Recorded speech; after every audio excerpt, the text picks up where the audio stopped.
एक शायर ने क्या खूब कहा है कि बर्बाद गुलिस्तां करने को बस एक ही उल्लू काफ़ी था। यहाँ हर शाख पे उल्लू बैठा है, अंजाम गुलिस्तां क्या होगा। मैं बात कर रहा हूँ 10वीं और 12वीं के बाद छात्रों के साथ हो रहे नाइंसाफ़ी की। मैं बात कर रहा हूँ 10वीं 12वीं के उन छात्रों के पास होने के किसी भी हालात में बचने और बचने के तरीक़ों की। ये बहुत ही मुश्किल वक्त है उस हर अभिभावक के लिए, एक छात्र के लिए और समाज के लिए। ये बहुत ही गंभीर विषय है कि हम किस तरह अपने भविष्य को बचाएं। अपने भविष्य का मतलब है हम अपने देश के भविष्य को बचाएं, और देश का भविष्य वो युवा है जिसने 10वीं और 12वीं पास कर लिया, लेकिन वो अपने मंजिल तक पहुंचने से पहले ही उनका शिकार बन जाएगा जो यहाँ शिक्षा माफियाओं ने पहले से बिछा रखा है।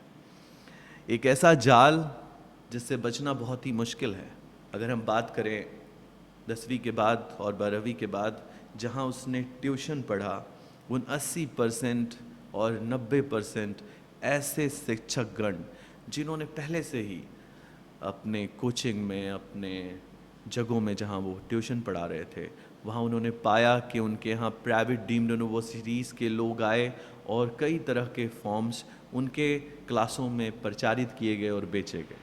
और कहीं ना कहीं कई ऐसे लोगों ने टीचर होने के साथ साथ जब बच्चा उनके चरणों को छू करके उनको प्रणाम कर रहा था, उनको सलाम कर रहा था, उनको अपना गुरु मान रहा था, उन टीचरों ने उनके साथ इंसाफ नहीं किया, बल्कि कसाई बनकर उनको उन शिक्षाओं के साथ जोड़ने में उन शिक्षा माफियाओं का मदद कर रहे थे वो, जिन्होंने डिग्री बांटने की दुकानें चलाई हैं। ये बहुत ही मुश्किल समय है कि एक शिक्षक पे कैसे विश्वास किया जाए। उसने फिज़िक्स पढ़ाया, केमिस्ट्री पढ़ाया, मैथ पढ़ाया, साथ ही साथ वो एडमिशन की दलाली भी करता है।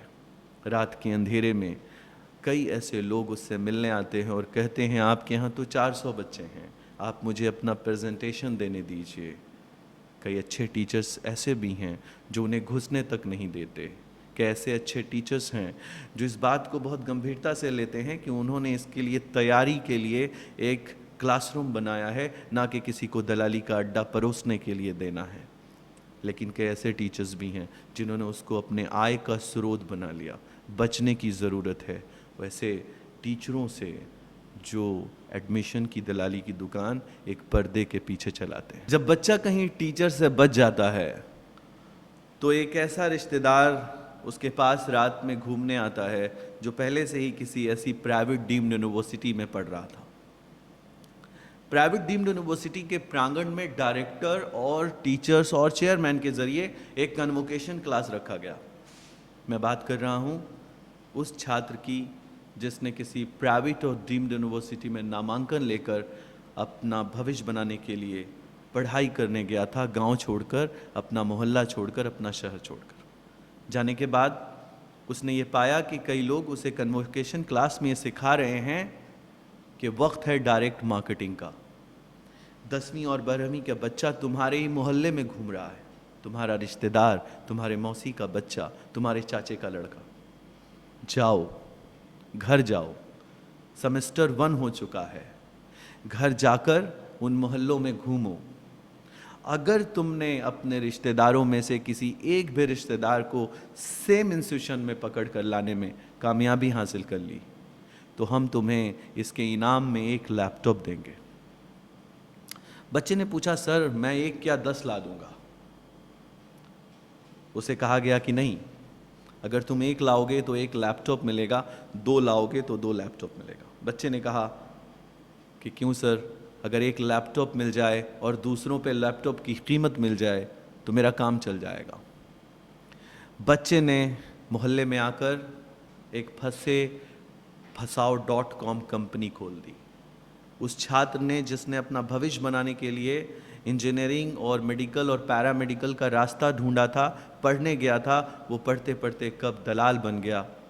ज़रूरत है हर 10वीं और 12वीं के छात्र को उस बच्चे से बचने की जो उसी के मोहल्ले में किसी कॉलेज और यूनिवर्सिटी का प्रचार का परचम और झंडा लेकर घूम रहा है। वो कोई और नहीं, हर एक घास पर हरा सांप है जिसके डंक से बचना बहुत मुश्किल है।